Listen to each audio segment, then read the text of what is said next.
예수님께서 부활하셨습니다. 네, 좋은 일이 일어날 것입니다. 좋은 일이 일어날 것입니다. 예, 성경에는 크게 열심히 있는 두 사람이 있습니다. 첫 번째 사람은 막달라 마리아입니다. 갈릴리 호수 서쪽 연안에 있는 도시 막달라라고 하는 도시에 있는 사람입니다. 망대라고 하는 뜻을 가진 도시가 막달라인데 염색과 징그럽이 발달한 작은 도시입니다. 근데 그곳에 마리아라고 하는 여인이 있습니다. 성경에 보시면 누가복음 8장 2절에 또한 악귀를 쫓아내심과 병고침을 받은 어떤 여자들 곧 7 귀신이 나간 자 막달라인이라 하는 마리아와 라고 기록되어 있습니다. 7 귀신이 들렸다가 예수님을 만나고 고침을 받았습니다. 그리고 그 뒤로부터 예수님을 따라다녔고 그리고 예수님과 함께 다니면서 죽었던 오라비 나사로도 죽은 지 3일 만에 다시 예수님을 통해서 나흘째 되는 날 다시 살아나는 은혜도 체험했어요. 당연히 예수님을 향한 특심한 사랑과 열심이 있었습니다. 이런 특심한 사랑이 있었던 막달라 마리아가 있었고 그리고 우리가 잘 아는 베드로라는 제자가 있습니다. 수제자라고 말을 하는데 수제자는 아니고요. 맞제자가 맞습니다. 가장 나이가 많았고 그래서 항상 맏형으로 그러니까 선임 제자로서 모든 일을 행했던 분이 베드로입니다. 3년 동안 제자들 중 사도들 중 맏형으로 예수님을 따랐습니다. 성경에 가장 많은 기록이 나와 있는 제자가 바로 이 베드로입니다. 예수님과 가장 가깝게 있었고 그리고 많은 일들을 만들었습니다. 그런데 특별히 이 베드로에 관한 사건 중에 우리가 기억하는 사건이 하나 있습니다. 성가에 보면 많은 그 그림이 있죠. 물속에 푹 빠져들어가 있고 예수님께서 손을 뻗어서 그 물속에 빠져들어가는 베드로를 건지는 성화가 있습니다. 그 베드로를 건지면서 예수님께서 하신 말씀이 뭡니까? 믿음이 적은 자요 라고 말씀하십니다. 우리 인생에는 항상 풍랑이 있습니다. 그런데 성경은 분명하게 말씀하고 있습니다. 풍랑과 풍파 때문에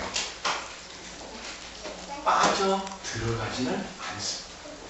성경에 보시면 배가 뒤집힐 것 같더라, 배가 위태위태하더라 이렇게만 되어 있지 배가 뒤집혔더라, 사람들이 물속에 잠겼더라 이런 이야기는 성경이 없습니다. 위태위태만 하지 부서지거나 완전히 물속에 빠져들어가지는 않습니다. 이 이야기는 우리의 인생의 시련 그리고 환난과 풍파는 많지만 우리가 정신이 바르면 절대로 빠지지 않는다는 얘기입니다. 배가 뒤집힐 것 같고 배에 물이 들이치기는 항상 물에 잠기거나 뒤집히거나 부서지지는 않습니다. 그럼 언제 물에 빠집니까? 마태복음 14장 30절에 보시면 바람을 보고 무서워 빠져가는지라 소리질러 이르되 주여 나를 구원하소서 하니 아멘.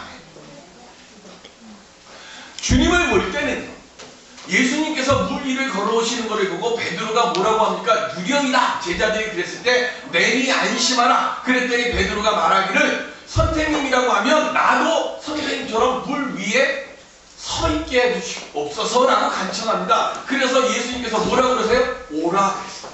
오라 그러니까 물 위에 섰습니다. 그리고 예수님을 향하여 발걸음도 옮겼습니다. 그런데 물속에 빠졌어요. 왜 빠졌습니까? 바람을 보고 무서워했기 때문에 빠졌습니다. 주님을 볼 때는 풍랑 위에 서서 걸어가 그리고 주님 앞으로 한 걸음 한 걸음 옮겼는데 주님을 보지 않고 풍랑을 보았을 때는 풍랑 속으로 낭만 속으로 빠집니다. 절망의 자리에 있을 때 오늘 우리가 꼭 기억해야 하겠어. 내 믿음을 잃지 않으면 우리 모두는 예수의 이름으로 우뚝 서게 되는 줄로 믿습니다. 이 믿음 얻는 우리 모두가 되시기를 주님의 이름으로 축원드립니다. 그런데 이런 은혜를 경험한 베드로가 주님을 잘 알았습니까? 베드로와 마리아는 예수님을 향한 아주 큰 열심을 가졌습니다. 마리아는 부활의 아침에 예수님이 누이신 무덤으로 갑니다. 그런데 그 무덤으로 가면서 뭐라고 염려하면서 가는가 하면 누가 무덤을 막을 돌을 옮겨줄까 걱정합니다. 마리아는 무덤을 막은 돌, 이스라엘의 무덤은 우리나라의 무덤하고 달라요. 우리는 땅을 파가지고 그 속에 시신을 묻고 그 위에 땅을 엎지만 이스라엘의 무덤은 동굴 속에 있습니다. 동굴 안에 큰 돌을 놓고 거기에 시신을 모셔놓고 그 다음에 그 동굴 무덤을 큰 돌로 막습니다. 막은 뒤에 거기에 회치를 합니다. 여기 시신이 있다. 그러다가 세월이 지나가면 밖에 있는 회칠이 색깔이 바람과 비에 의해서 깎여 나가면 사라질 때쯤 되면 그 안에 있는 시신도 역시 다 부패해서 없어지고 뼈만 남아있습니다. 그러면 그 뼈를 치우고 다시 그 돌 위에 시신을 또 모시는 겁니다. 우리는 한 번 무덤을 쓰면 그 무덤은 못 써요. 그래서 아주 좋은 선산에 보면 산 중턱쯤에 조상을 모십니다. 그러면 그 다음에 위로 올라갈 수 있습니까? 없습니까? 못 모시잖아요. 그러니까 밑으로 내려가는 거예요. 그러니까 산을 아주 좋은 산이 있어도 중턱 이상밖에 못 쓰기 때문에 우리가 항상 그래서 무덤이 모자라잖아요. 그런데 이스라엘이 그렇지가 않아요. 그냥 동굴 안에다가 쓰고 또 쓰는 겁니다. 오늘 예수님이 지금 그곳에 오신 거예요. 아리마대 요셉이라고 하는 사람의 그 무덤에 가문의 무덤에 모셔 있는데 그 앞에 돌로 막아놨는데 마리아는 그 돌을 옮길 힘이 없습니다.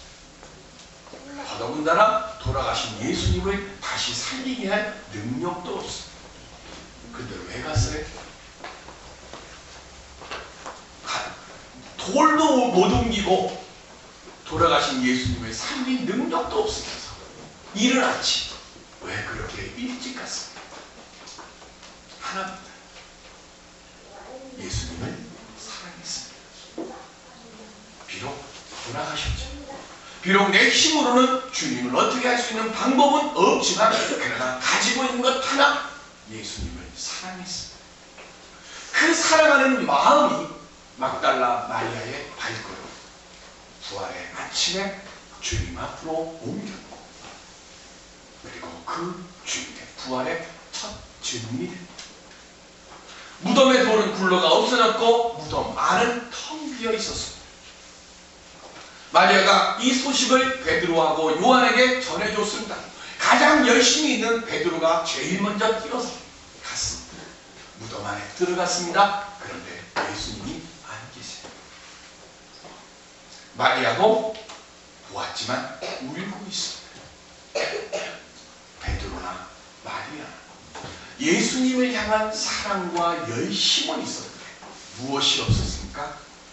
믿음이 없었습니다.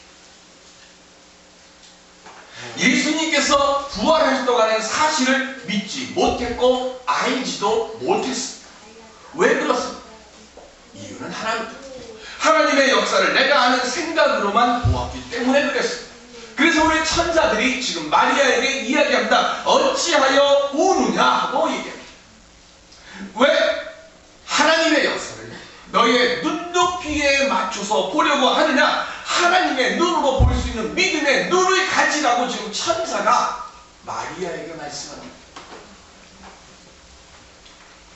그 말 뒤에 예수님께서 밖에 계심을 보면서 예수님인 줄 알았습니까? 몰랐습니까? 원래 성경에 보면 동산직이라고 말하고 있습니다. 부활이 뭡니까? 부활은 내 눈을 감고 하나님의 소망이 되는 것이고 죽음이 변해서 생명이 된다는 것을 깨달아 알게 하는 이게 부활 믿음입니다. 오늘 우리 어린이 교회학교 아이들이 연극으로 부활의 기쁜 소식을 함께 나누고자 합니다. 그래서 우리 교회를 안 오시는 어머니들이 지금 우리 아이들 연극하는 거 보려고 여기 오셨어요.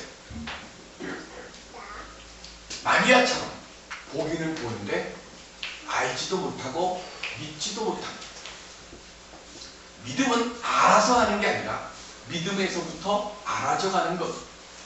오늘 연극을 통해서 부활하신 주님을 마음속에서 만날 수 있는 우리 모두가 되시기를 주님의 이름으로 기원드립니다.